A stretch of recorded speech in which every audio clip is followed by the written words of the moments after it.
It's the day after UFC 316 in Newark, New Jersey. We have a new champion at women's bantamweight. We have a retained title at men's bantamweight. And we have a new Hall of Famer as Mark Kerr goes in the UFC Hall of Fame.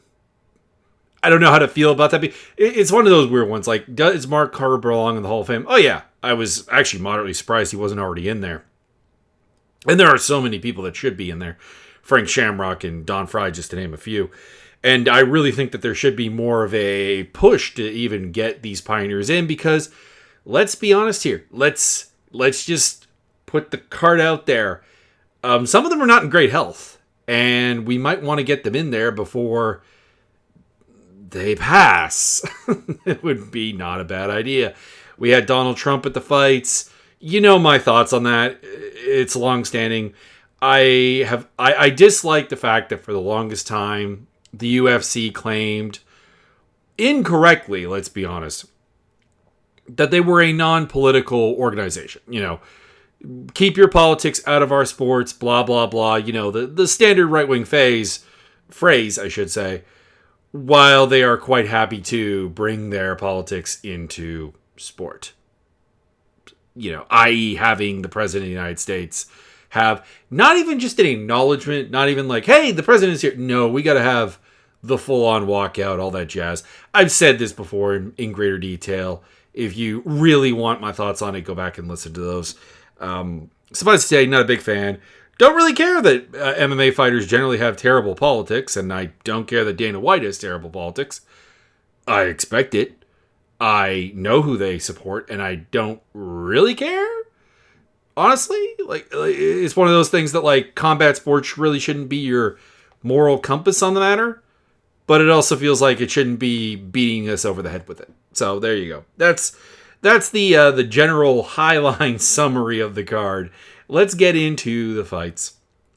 We had in the main event Merab Dvalishvili versus Sean O'Malley, and to be honest, I said this fight was kind of a waste of time, and it ended up being kind of a waste of time, if we're being entirely honest, because there were little things that changed. I would say Sean was a little bit harder to take down, a little bit smarter with his chain wrestling, but realistically, when Merab wanted to get him down, he got him down. Like, yes, there were a lot of takedowns that were technically not successful. If we pull up the UFC stats on the matter, Merab went 5 for 12 on takedowns, so technically 7 successfully defended takedowns by Sean O'Malley. But that's also just what people do with Merab. I mean, case in point, the most Merab performance of all Merab performances is that Peter Yan fight, where he scored 11 takedowns. You also have to remember he got stuffed 38 times. Like, he was 11 for 49. So the problem is not the stuffing them, it's the being able to shut them out and not let them define the fight. And Merab was out there, and he did that in the first round, 2 for 4. Yes, he went 0 for 4 in the second round, and then got in the third round, gets on top position, gets O'Malley down. O'Malley gives up north-south position, and he puts him in a north-south choke, gets the job done, ends the fight, is still your champion, and we just wasted a bunch of time. Because again, it's not, I don't want to see Sean O'Malley rematch Merab. I don't want to see Sean O'Malley. And to be honest, you could replace this with anyone. I don't want to see somebody who fundamentally didn't have answers for the guy who beat them fight again in 8 months. I do not want to see that. I never want to see that. It doesn't matter who. You could take my favorite fighter and have them lose a fight similar to how O'Malley Merab 1 went and say, hey, in 8 months, we're going to give him a rematch. No, I'll pass. Got no interest. Zero. Zilch. None. The solutions are not going to be found. And they weren't. Yes, O'Malley appeared to work the wrestling more. Yes, O'Malley had brief moments where he was going forward and actually managed to put Merab on the back foot, which you have to do. And then he got very uncomfortable doing it. And again, that's the thing. It just the skill set, the game plan, and all that jazz were not in play. I was stunned that you could get O'Malley for like plus 230, plus 210. I had 210, 230 in my notes here. And you could get Merab at under minus 300. That was insane. That was so dumb. This was a really, really easy fight to figure out. And that really is all there is to it. Like, the second round was the best it could get for O'Malley, I guess, where he managed to avoid getting taken down, stuff 4 takedown attempts, and got outstruck 24 to 19. That's the other thing, is that in none of these fights has O'Malley been active enough. He's been still under this idea that he'll just kind of catch Merab coming in with intercepting shots and put him down that way, and then he doesn't need to have output. And that's the thing. Can he win this fight? Absolutely. Dude is 5'11". He's reasonably fast on his feet. He has the athletic ability. He could theoretically put the pressure on, get front foot in the striking exchanges, and then just overwhelm Merab, who was very, very hittable with punches. But he doesn't have the mental fortitude to do that. And he doesn't historically have the game to do that. It ain't him. It's not him. And it would take a really long time. I would say 2 years. It would take 2 years of focusing on trying to develop a style to beat Merab. And that should have been the approach. We should have been looking at this rematch in 2026 at the earliest. And instead we got it here, and Merab is now 2-0 against Sean O'Malley. There you go. Gets the W. Probably will fight Corey Sandhagen next. I do think he'll win that fight. Spoiler. But at the same time, Sandhagen's been at the top of the division for a really long time. Probably should have gotten a title shot before Sean O'Malley did, if we're being entirely honest. And I would have, I'll be happy when that happens. Even if I don't really think Sandhagen asks the right questions. I think there will be more questions asked by Sandhagen than O'Malley did. And even Umar Nurmagomedov did. So that's good. UFC, at the post-fight presser, Dana did talk about a rematch with Umar. But I got the opinion that would be very much down the road. And I'm fine with that. You give Umar time to change and develop and become better. And let's be honest, Merab probably falling back a little bit. And that becomes an interesting fight. So I'm totally fine with that. I will say, Merab, after the fight, going, there is nothing special about me. There is, sir. There is, sir. That cardio is not explained by simple hard work and dedication. There is something going on in your body that needs to be studied. and it's incredibly impressive. But and don't get me wrong, it definitely requires a lot of work, because developing that kind of cardio, it's not just something you're born with. It is developed, but there is something about his particular genetic makeup and biochemical structure that does lead to doing things that I don't think legitimately other people can do. Or at least most other people can't do. In the co-main event, Juliana Pena versus Kayla Harrison. Harrison, again, this was kind of the problem. Again, the 2 title fights I found really, really, really, really predictable. A lot was made of Kayla Harrison not being a comfortable or good striker. And that is definitely there. She's not. She's very uncomfortable on the feet. But Pena is the sort of fighter who just instantly falls into the clinch all the time. And I didn't expect anything. I really didn't expect anything. The only fear I had was okay, what happens if we're in the 4th or 5th round? She's survived, and Harrison starts to gas. That was the only way she was going to win. And at the end of the day, we didn't get out of the 2nd round. Harrison came forward in the 1st round, was stuffed once, but got the 2nd takedown, put Pena on her back. Pena got a point taken away for throwing up kicks that were illegal, which has sparked a debate online about whether those should be illegal or whatever. They shouldn't be. It's still a foul, and the point taken away was absolutely applicable because it was very intentional. Multiple got through, and yes, 2 thumbs up, Shaolin Hibaro. I do think it's very, very silly that when you take the point away, you restart on the feet if there was a position in play.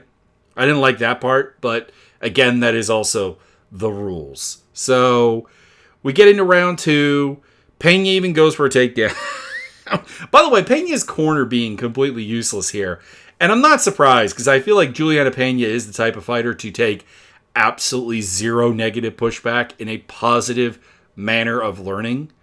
Absolutely none. I don't believe that there is constructive feedback from her.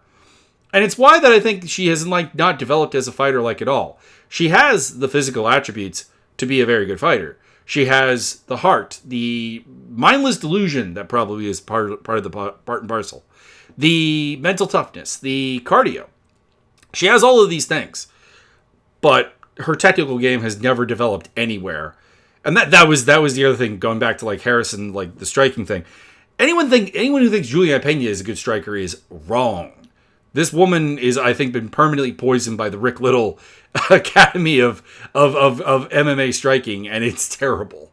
So, round 2, she doesn't get the takedown that she goes for. Harrison takes her down. Harrison gets the side control. Harrison's working for the arm triangle. There's less than a minute left to go in the fight, and then she gives up on the arm triangle. It's not working, not happening. I'll grab that little chicken wing arm out there and crank on it and give you a Kimura, and I've got the belt. Thank you very much. Now, what do you do with Harrison after this? Apparently, Amanda Nunes is coming out of retirement. We're going to get that fight. And it's a weird one because Nunes would have been my pick, hands down, in her prime. How old is she? Out of curiosity, I should have looked this up. Amanda Nunes. How old is Amanda Nunes? Amanda Nunes is 37.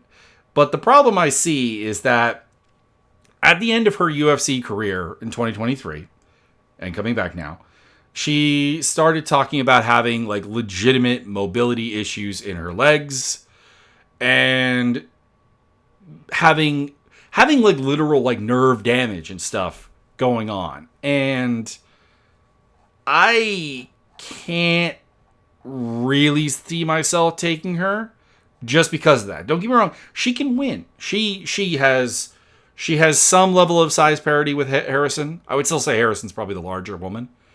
But there is some level of physical size parity at play in that matchup.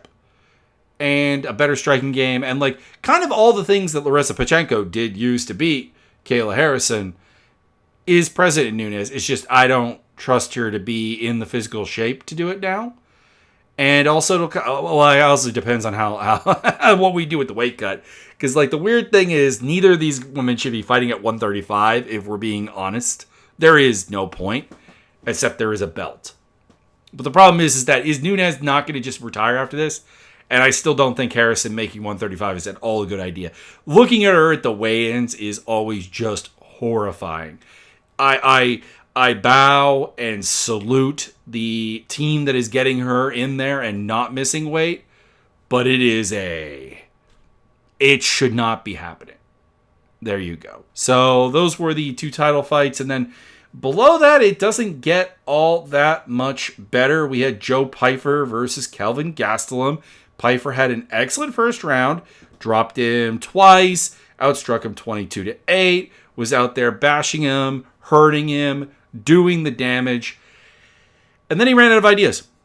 So in the Jack Hermanson fight and in other fights, the problem with Pyfer is realistically there's not a lot of things that he does super well. He loads up on the right hand really heavily. He throws the right hand with liberal application and a good power double. Like all of these ingredients that need to be built upon, but obvious physical capability, power, etc., strength. And against Hermanson, he got tired.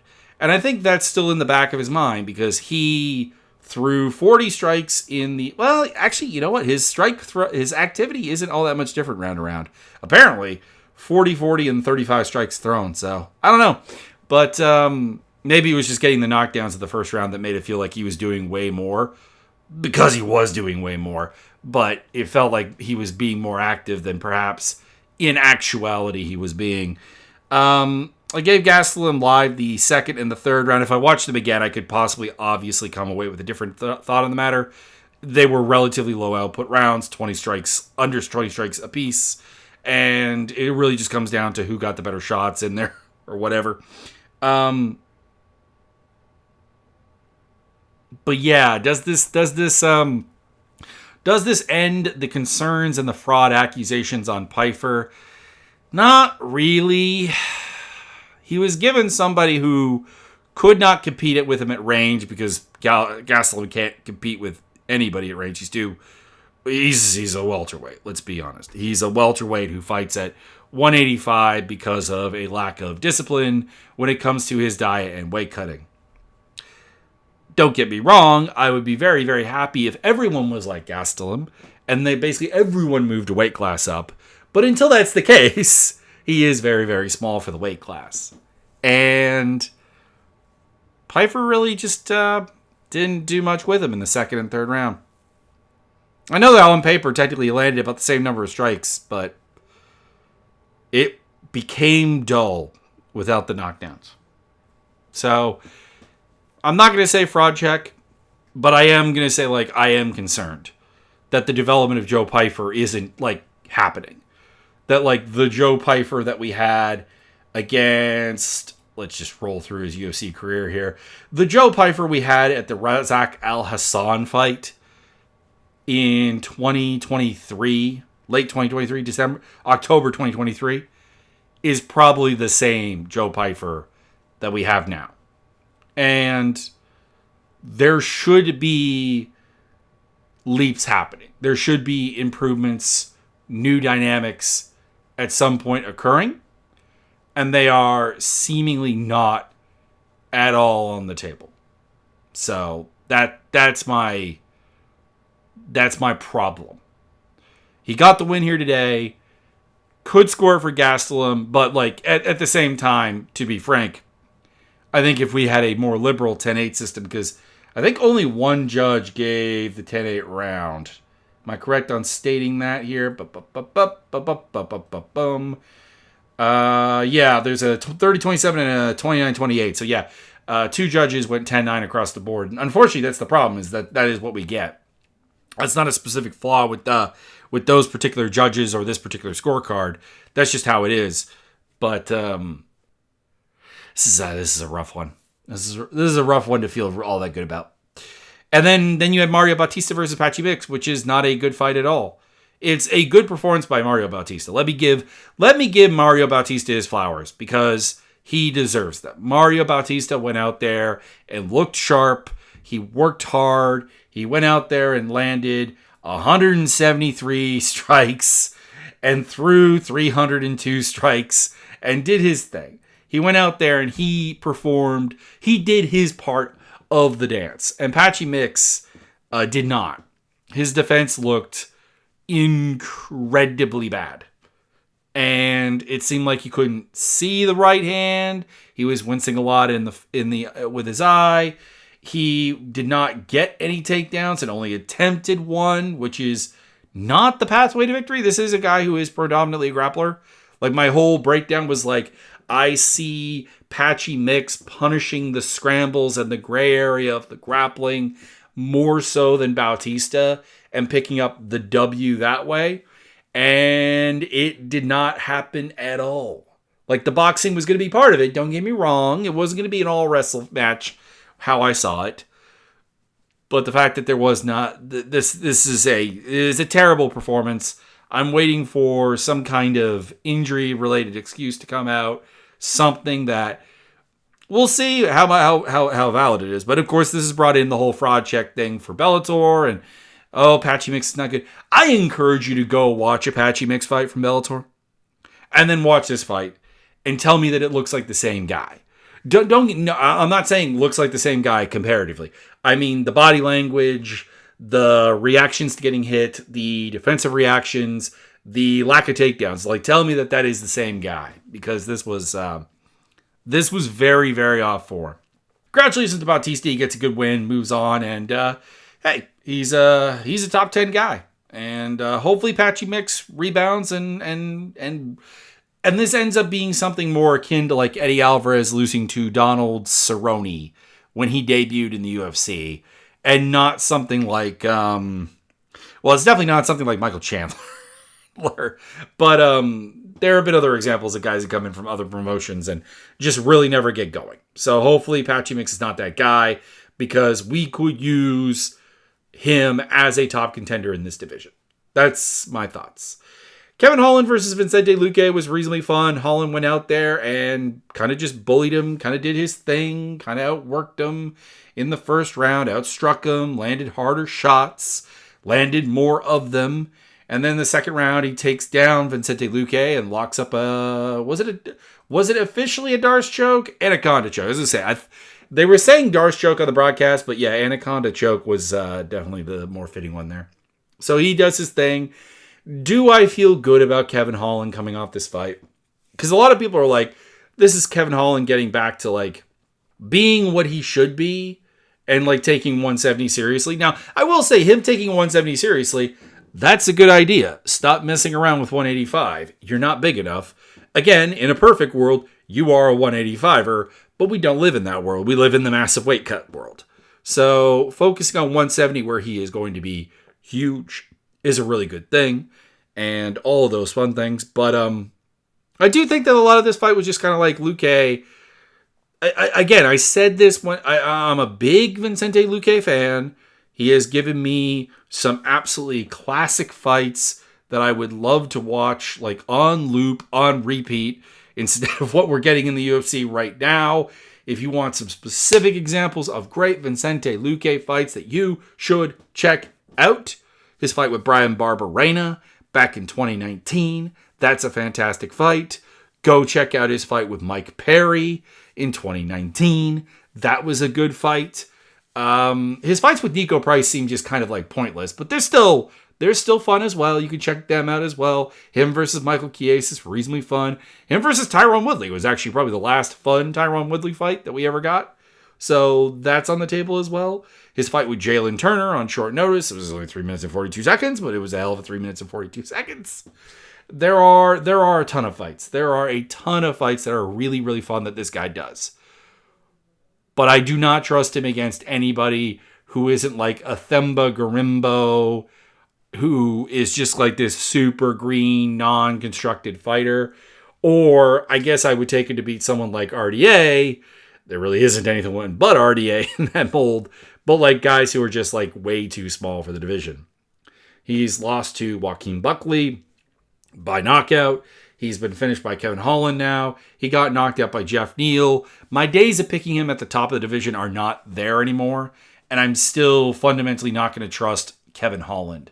So it was a fun fight. It was a good fight. It is the one fight on this main card that I would recommend you go back and watch. But it has the problem of being a fight that Kevin Holland won. And Kevin Holland being someone I still don't fundamentally trust in any real way, shape, or form. And as a result, it doesn't really mean much. Joshua Van versus Bruno Silva, that was fun. Joshua Van knocked down Bruno Silva several times. He 10-8'd him. He did the thing. His boxing looks great. His body work looks good. His counters are good. His ability to stay out of trouble with takedowns has been was originally a huge concern because he's he kind of, when he came in, it was kind of like, this guy could get bullied. This guy could get bullied and just taken down a little bit, but not so much in this fight particularly, which was fine. He went, Silva went 1 for 6. But for example, the Ray Soria fight where Soria was able to get takedowns, but he got stuffed a lot and also couldn't hold him down. That's a fantastic showing. Cody Durden, same deal. Although Durden had more success than Saruyan did. But yeah, the idea that Van actually probably can prevent takedowns or at the very least scramble his way out of them is pretty damn impressive. He hasn't been grounded yet.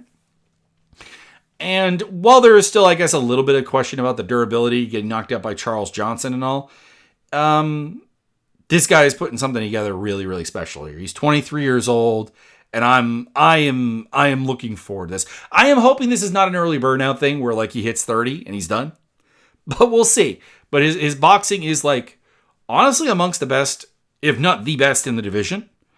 And his ability to stop takedowns and actually fight to a good game plan and amp up the speed and learn and find new openings and new ways to make things happen is 2 thumbs up, top notch. This is another fight I would recommend going back and rewatching. Bruno Silva was game. He was tough. He was trying, and he just did not have the tools. So, big underdog loss. Azamat Murzakanov versus Brenton Hibero. I said some nice things about Ribeiro coming into this, where like I think he's legitimately trying to become better and everything, but like the dude is starting from so far behind on a technical level and isn't very durable. And that was why you had to pick Murzakanov. And Murzakanov went out there and he did his thing. Knocked him out in the first round, knocked him down, started pounding him out, and the referee probably could have stopped this a lot earlier. And there was a chance that Ribeiro actually like even just tapped to strikes. But Murzakanov gets the job done. It's not really a win that does much for him, despite being really, really cool. But like this is a guy who had beaten before this Alonzo Metafield by knockout and had beaten Dustin Jacoby and Devin Clark. So he's just quite a bit above where, yeah, I don't know. I guess in a nutshell, I didn't, this fight felt like just kind of the weirdest booking on the card because I'm like, what are we doing here? So Murzakanov gets the job done. Thank you very much. Rolling on. Heavyweights, Waldo Cortez Acosta versus Sergey Spivak. This one's pretty controversial. I scored it for Waldo Cortez Acosta. I understand why there's controversy. Spivak was much more committed to his strikes, even though he was heavily outlanded. And Waldo Cortez Acosta was very just touching you.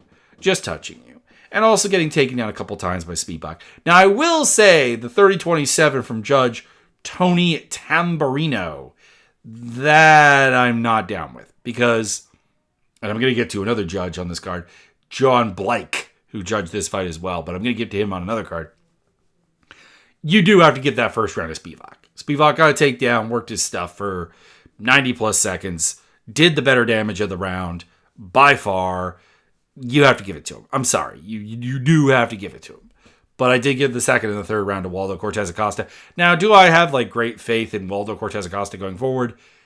No, I still don't. I still won't because I don't know. There just doesn't seem to be anything really developing for him. Like for heavyweight, he's a good athlete. He has decently fast feet. He has decently fast hands. Doesn't hit super hard or anything, but he hits hard enough, fast enough. And that's going to go a long ways. But there is just something fundamentally not there about him. Maybe it's the fact that he showboats over nothing that gets me annoyed. And like that he gets really frustrated over nothing. But like he did get out here. I do think he beat Spivak. Other people think otherwise. I understand it. I get it. I fully understand it. But there's just so much volume that Waldo had over Spivak. This was probably Spivak's best like striking performance, to be honest, because it's a fight that people think Spivak won and on the cards, and Spivak only got 2 takedowns, which I'm pretty sure has never happened before in a decision. Oh no, never mind. I keep forgetting that Spivak's only decision wins are Carlos Felipe and Alexei Oleinik. And yeah, not going to the ground with Alexei Oleinik is generally the good idea. So that's a bit of a weird fight. So would have been the second time, but I can't sum it up enough to get angry about it. Andreas Gustafsson versus Chaos Williams. Credit to Gustafsson. I don't know what you're doing for your cardio, man. What kind of weird genetics you got going on, or what kind of EPO we're talking about here. But he went out there and he would not be denied the clinch. Now, of course, the problem, for Chaos Williams is Chaos Williams doesn't really deny the clinch. So it was just constantly getting the clinch, get takedowns, 8 of them in total for Gustafsson. Outland him heavily in every single round except for the first round, where Williams outlanded him 49-36. I did not get to see the first round in full. My internet had a little poofy poof during that, and I haven't gone back to rewatch it. But people thought Gustafsson won it. It looks like, I don't know, it looks like that's maybe the round that Williams has a case for. But after that, no, he got outworked, and that's really all there is to it. He could not avoid where Gustafsson wanted to fight. Gustafsson is a clinch mauler, dirty boxing, Swedish Randy Couture, a little bit. Now, I will say that the commentary was really late on comparing him to Bane and doing the Bane voice. He's Swedish, not whatever accent Tom Hardy was going for. I'm sorry, that doesn't actually work out. That's just saying every foreign dude sounds like Bane, Joe Rogan, and I'm not here for that. It's just not descriptive. It's not descriptive at all. Anyways, Gustafsson gets the win, and credit to him for cutting weight 2 times in 2 weeks and just still having that kind of cardio. My God, insane. Wong Chong versus Wong Song. It's like a TS sound. I gotta get that down. Against Ariane Lipski de Silva. This fight just shouldn't have happened. I understand that Lipski de Silva has a benign tumor in her pituitary gland, and it's benign, and they said that word repetitively, but it caused her to miss weight by 7 pounds. And I do not think fighting with any kind of tumor, benign or not, in your brain is a good idea. Anyways, for the fight itself, Lipski de Silva consented to a fight that she wasn't going to win. She did a good job in it. She did some good work from southpaw. Her ability to change stances and actually be coordinated was a problem for Wong Song. And she had a couple of moments, but as a general rule, she consented to a kickboxing match against somebody who is far more credentialed at kickboxing than her and was capable of working at a much higher pace. So the disappointment is Ariane Lipski de Silva should be looking to make this fight messy and did not. But for the fight that she opted into, it was as competitive as it was going to be. And Wong Song gets the win and moves one step closer to probably at some point doing a rematch with Valentina Shevchenko. For those who do not know, she beat Valentina Shevchenko in kickboxing, if memory serves. I'm always forgetting if it was her or Tainara Lisboa that actually... There it is. Yeah. She beat Valentina Shevchenko back in 2015 in kickboxing. For comparison purposes, that was... Where was that in her MMA career? That was right before she made her UFC debut, actually, against Sarah Kaufman. So there you go. Actually, less than a month. Wow. Came off of a kickboxing fight that she lost to fight Sarah Kaufman 19 days later. It's over a month, pardon me. About 49 days later. So that's a bit nuts. I didn't even realize that until now. So yeah, she's by virtue of that, she is one of the more interesting prospects at 125. She is a very good striker. There are flaws in her striking game. I think there's an attempt to make her somewhat of a god that she's not really, but showed out there and had a perfectly fine fight and got the W here.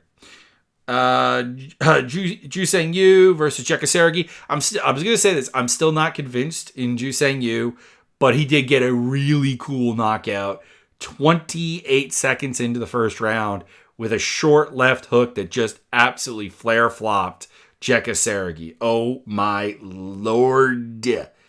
Good lord. That was a scary lights out moment right there. I do have to say that. So there is that. And there's not much else to say. The problem is Sergi is just not good. I understand why he's here. They're trying to, for some reason, get into the Indonesian market, which, well, I shouldn't say for some reason. I mean, there's money there to a certain degree. There's money anywhere, but I don't know. This will not be the guy. In fairness, the first guy you bring in will generally not ever be the guy when it comes to breaking into a new region. The first couple of French fighters, for example, were not very good, and eventually we did get some good ones. The first couple of Swedes were not very good. The first couple of Brits were not very good, and we eventually got to the point where they became, especially from Britain, champion caliber fighters. I guess I should say England. But, yeah, Jekka Sergi, not UFC caliber, is the most generous word I have for him. So we'll see what Ju Sang-yu can do against an actual challenging opponent at some point. Hopefully in his next fight. But with Dana White Contender Series fodder, who knows? That being said, the post-fight needs work, my man. Your translator was not on his game, and you have to simplify what you were saying. There you go. That's my advice. Quillan Salkid versus Jan Lashmus. Okay, this is the one that had the bad scorecard that I was talking about with John Blake. John Blake scored all 3 rounds for Salkid. That would be wrong. Because by the 3rd round, Salkid was having some legitimate problems keeping Ashmus from hitting him very hard. He still apparently outlanded him 42-24, but this is a very classic case of those numbers do not mean jack. Because he got hit hard with all 24 of those strikes. And the 42 he landed were not hard. That's what it comes down to. Ashmus won the 3rd round of this fight. Other than that, this was a really solid performance by Salkid. He out-wrestled Yanel Ashmus, which was supposed to be Ashmus' big advantage. And is, to be clear. Like, I'm not even saying that was a wrong read. I mean, that is what Ashmus is going to have to do to win fights. But, he went out there and he looked big, way bigger than Ashmus, which is understandable. Ashmus is not very big. And he just kind of bullied him for 2 rounds. He ran out of gas in the 3rd and kind of coasted out to a win. Although still somehow, apparently that was his busiest round.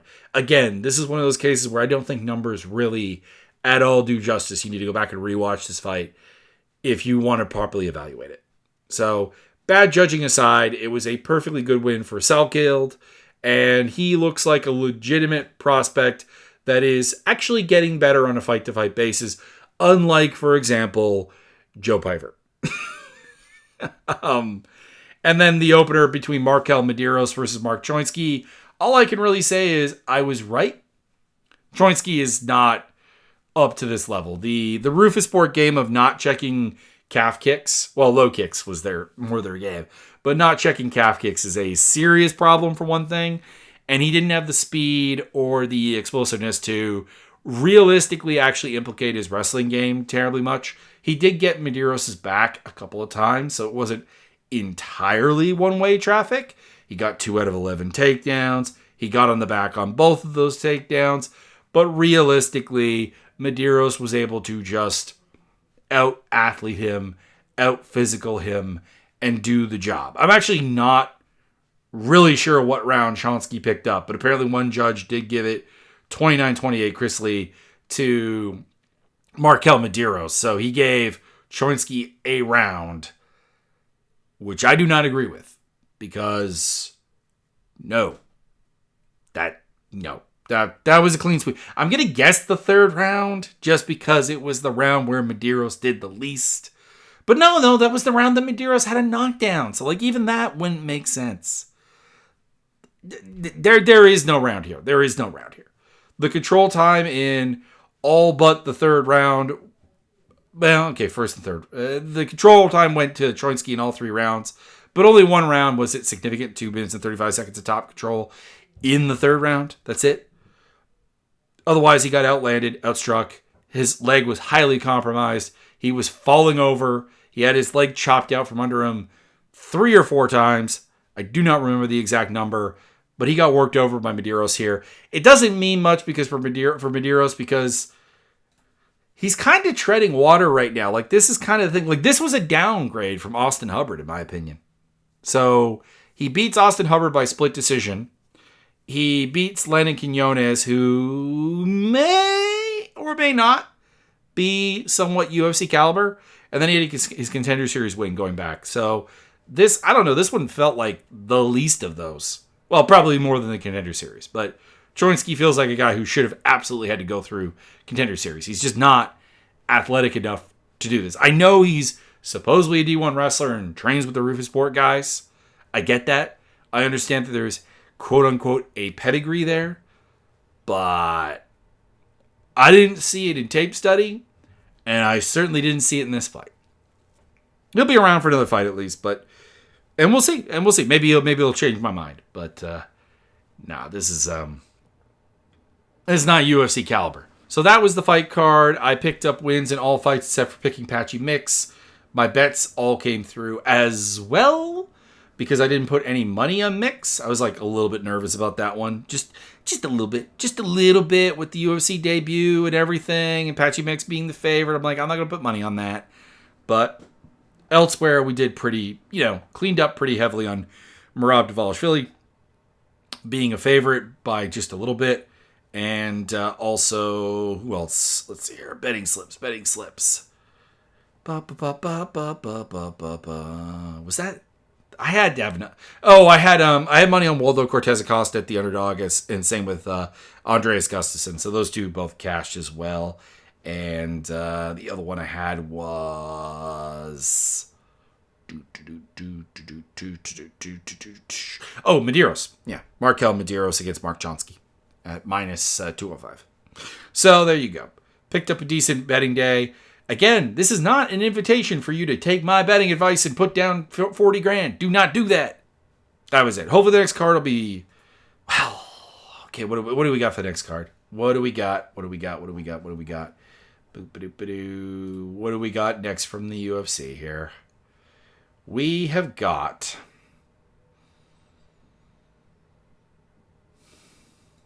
Buckley versus Usman, which is not a main event I'm loving. Rose Namajunas versus Miranda Maverick. Edmund Shabazian versus Andre Petroski. Cody Garbrandt versus Ronnie Barcelos. I like the Garbrandt versus Barcelos fight. That's kind of fun. Mansour Abdul Malik versus Cody Brunrich. That is applicable to where Mansour Abdul Malik is. Omar Sy versus Lonzo Menefield. That's fine. Paul Craig versus Rodolfo Volato. Please, that fight got canceled. We didn't need to rebook it. I don't need that one again. Court McGee versus Michael Chiesa. Old man fight. Malcolm Wellmaker is, I think, something like a minus 1,300 favorite against Chris Moutinho. My review of that fight. My prediction of that fight will be very short when we get to it. Cody Durden versus Jose Ochoa. Charles Rodin versus Ricky Simone. Phil Rowe versus Angelosa. Vanessa Demopoulos versus Jamie Lynn Horth. Demopoulos is going up to 125. Maybe it's a short notice thing because it was apparently originally supposed to be Horth versus Teresa Bleda. Which, by the way, what's up with Bleda? She has not fought in ages. So, anyways, not a very good card for Atlanta. I will try and summon up some deep dark magic to make those fights interesting. Check out the links down below for the Discord server, social medias, and all that jazz. I will see you next time.